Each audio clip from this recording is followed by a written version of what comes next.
गुरुग्राम को वैसे तो साइबर सिटी के नाम से जाना जाता है और हर किसी का सपना होता है साइबर सिटी में घर बनाने का और अपना सपना पूरा करने और सोसाइटी की भारी चकाचौंध के बाद करोड़ों रुपए खर्च करके लोग जीवन को सरल और आलीशान बनाने के लिए घर खरीद भी लेते हैं।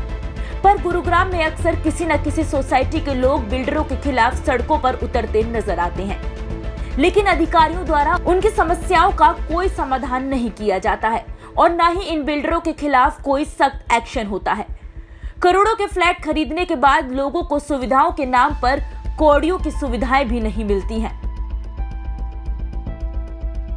ऐसा ही एक मामला सोहना की आशियाना अनमोल सोसाइटी में सामने आया है। यहाँ भी लोगों को लाखों रुपयों का घर लेने के बाद भी मूलभूत सुविधाएं तक मुहैया नहीं हो रही हैं। साथ ही बिल्डरों ने अपनी मनमानी जारी रखते हुए बेसमेंट में अपना सेल्फ ऑफिस बना रखा है, जहां पर अक्सर लोगों का आना जाना लगा रहता है, जिसके चलते यहाँ के निवासी असुरक्षित महसूस करते हैं, जिसे लेकर RWA की तरफ से SDM को शिकायत दी गई है। हद तो तब हो गई जब SDM साहब के 2 नोटिस जारी करने के बाद भी न तो बिल्डर और न ही उनका कोई प्रतिनिधि SDM कार्यालय पहुंचा। पूरे मामले में जब यहाँ के निवासी राम गौतम से बात की गई तो उनका कहना है कि SDM ने एक नोटिस और जारी किया है। यदि तब भी बिल्डर या उसका कोई प्रतिनिधि अगली तारीख तक नहीं पहुंचता है तो बिल्डर के खिलाफ अरेस्ट वारंट जारी किया जाएगा। से रिप्रेजेंटेटिव आए थे RWA के, तो इनके क्या सुझाव थे और आपकी तरफ से क्या इनको आश्वासन मिला है, क्या मुद्दा है? जो कंप्लेंट है जो सोसाइटी में रेजिडेंट्स की है, तो उसमें कुछ पॉइंट्स हैं जी। इलीगल रेजिडेंशियल में जो इलीगल इनका कनेक्शन है इलेक्ट्रिसिटी का या कॉमर्शियल यूज कर रहे हैं इलीगली। तो आज आशियाना जो सोसाइटी है उन्होंने अपना रिप्लाई दिया है, क्योंकि आज वर्क सस्पेंड है एडवोकेट्स का, इसलिए एडवोकेट नहीं आ पाए, तो इनको 10 दिन का हमने समय दिया। तो ये प्रूव करेंगे कि कहाँ इलीगलिटी नहीं है और वो प्रूव करेंगे इलीगलिटी क्या है, उसके अकॉर्डिंग डिसीजन दे दिया जाएगा 10 दिन के बाद में। आप 10 दिन के बाद सर, इनका कहना था कि पिछली बार जब ये आए थे लास्ट टाइम, तो आपने आश्वासन दिया था कि अगर इस बार वो नहीं आते हैं तो बिल्डर के खिलाफ कुछ कार्रवाई की जाएगी। फिर दिया था, पर उनके एडवोकेट आए थे, क्योंकि आज वर्क सस्पेंड है तो हम आर्ग्यूमेंट नहीं कर सकते, हम सुन नहीं सकते। ओके, तो अब 10 दिन बाद में आपने 10 दिन बाद का समय। ठीक है sir, thank you. Ashiyana Anmol building Sohna के RWA अध्यक्ष राम गौतम जी, हम इनसे जानना चाहेंगे किस मामले में यार SDM के पास में आए हैं मिलने के लिए और SDM साहब से क्या आश्वासन लास्ट टाइम इनको दिया गया था। राम गौतम जी बताइए, क्या आपका मैटर है जिसके लिए आप आज आए हुए हैं? जी, मेरा नाम एक्चुअली राम गौतम है और मैं सोहना में एक सोसाइटी है आशियाना अनमोल, उसका RWA प्रेसिडेंट हूँ, राइट। तो इसमें एक बहुत बड़ा मुद्दा चल रहा है। इसमें RWA को आशियाना अनमोल के जो बिल्डर है उन्होंने ये सोसाइटी हैंडओवर की हुई है, ठीक है, लेकिन मनमाने तरीके से उन्होंने अपनी मेंटेनेंस एजेंसी इनडायरेक्ट कंट्रोल रखने के लिए यहाँ पे लगाई गई है, जिससे यहाँ के निवासियों को काफ़ी समस्या आ रही है। अभी तक 3 साल हो गए सोसाइटी की OC के, और ये बिल्डर जो है हमें मूलभूत सुविधा नहीं दे पाया। साथ में सरकार की तो कुछ कमी है ही, लेकिन पहले बिल्डर की जिम्मेदारी होती है। यहाँ पे निवासियों ने 1-1 करोड़ रुपए से ज़्यादा 1.5 करोड़ रुपए के फ्लैट खरीदे हैं और उसके बाद भी उनको मूलभूत सुविधा, पानी, बिजली जैसी रोज़ की समस्या आती है। लेकिन आज हमारा मुद्दा दूसरा था।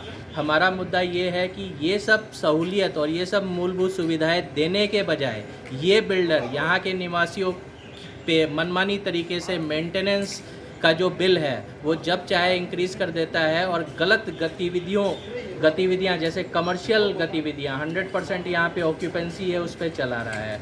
ये आप देख सकते हो, मैं सारा कागज़ लाया हूँ। ये जो है ये OC है, ऑक्यूपेंसी सर्टिफिकेट है। इसमें साफ साफ लिखा हुआ है कि एक क्लब हाउस है, कम्युनिटी बिल्डिंग, उसकी OC आ चुकी है। इस बेसमेंट में बिल्डर ने सैंपल फ्लैट का निर्माण किया हुआ है और यहाँ की सोसाइटी की जो गवर्नमेंट की बिजली है उसको जोड़ के लूट मचा रखी है। और दूसरी चीज़, यहाँ पे जब 100% रेसिडेंशियल एरिया है, 100% ऑक्यूपेंसी है, वहाँ पे B1 टावर में इन्होंने सेल्स ऑफिस चला रखा है, जो बाहर के लोग यहाँ पे हमारे सिक्योरिटी लैप्स हो रहा है जिस वजह से, और हमारी जो विजिटर पार्किंग है, हमारी जो बेसमेंट पार्किंग है, ये बाहर के ख़रीदार आके उसको ऑक्यूपाई कर लेते हैं। और जिन लोगों ने 1.5 करोड़ रुपए 2-2 करोड़ रुपए लगाया है और इतना भारी भरकम मेंटेनेंस बिल दे रहे हैं, उनके गेस्ट को, उनके विजिटर को पार्किंग की सुविधा नहीं होती है। तो इस पर एसडीएम साहब ने ये जो बिल्डर है आशियाना अनमोल के मैनेजिंग डायरेक्टर, उनको समन जारी किया था और पिछली डेट उनको मिली थी 2 हफ्ते पहले, लेकिन ये बिल्डर रिप्रेजेंटेटिव कोई भी नहीं आया। और एसडीएम साहब ने हमें आश्वासन दिया था कि इस बार हम उनका एब्सेंट लगा देते हैं और नेक्स्ट तारीख जैसा कि आप देख रहे हो ये 2 नमस्कार जी, मेरा नाम निशा दास है। आशियाना अनमोल में रहते हुए मुझे 1 साल हो गया है इस सितंबर में। मेरा यहाँ पर 3+1 का फ्लैट है और 1 साल में जो मैंने चीज़ें नोटिस करी है सब कुछ ठीक है, बट वही एक चीज़ 2-3 चीज़ें हैं। एक तो इन्होंने 100% ऑक्यूपेंसी होने के बाद जो यहाँ पे सेल्स ऑफिस अभी भी रखा हुआ है, जो कि इलीगल है, जो अलाउड नहीं है। बेसमेंट पार्किंग वो पूरी यूज़ कर रहे हैं, जो कि हमारी सिक्योरिटी को भी लैप्स है। कल को हमारे बच्चे नीचे, जैसे कि आशियाना अनमोल का नाम है किड सेंट्रिक, तो ये किड सेंट्रिक वाली सिक्योरिटी लैप्स हो रही है बिकॉज सेल्स की वजह से इनके विजिटर्स बेसमेंट तक पहुँच गए हैं, जो कि अलाउड नहीं है। आइडली ये आशियाना के प्रेमिसेस से बाहर आने चाहिए, जैसे कि सभी सोसाइटीज़ में होता है, और वहीं से ही एग्जिट कर जाने चाहिए। साइड बाय साइड इन लोगों ने जो बेसिक कम्युनिटीज़ होती है, जो कि हर कोई एक चीज़ फ्लैट में देखता है, घर के लिए देखता है, बिजली और पानी, ये दोनों अभी तक यहाँ पर नहीं मिल पाए हैं। पानी का बिल जो कि हर किसी का, अगर हम जनरल लेंगे तो 100-150 या मैक्सिमम 200 रुपये से ज़्यादा का नहीं आता। हम यहाँ पे 2000 से 2500 तक का दे रहे हैं पानी का बिल, और उसके बाद भी पानी की क्वालिटी इतनी बेकार है कि प्रशासन से आपकी क्या मांग है? कि ये सेल्स ऑफिस को यहाँ से हटाया जाए। जी ठीक है। अब देखने वाली बात यह होगी कि क्या अगली तारीख तक बिल्डर एसडीएम के सामने पेश होता है या नहीं, और लोगों की परेशानी का हल हो पाता है या नहीं। आपकी इस पर क्या राय है कि इस तरह के बिल्डर्स पर क्या एक्शन होना चाहिए? हमें कमेंट सेक्शन में कमेंट करके जरूर बताएं। सनातक टीवी के लिए गुरुग्राम से योगेश की रिपोर्ट।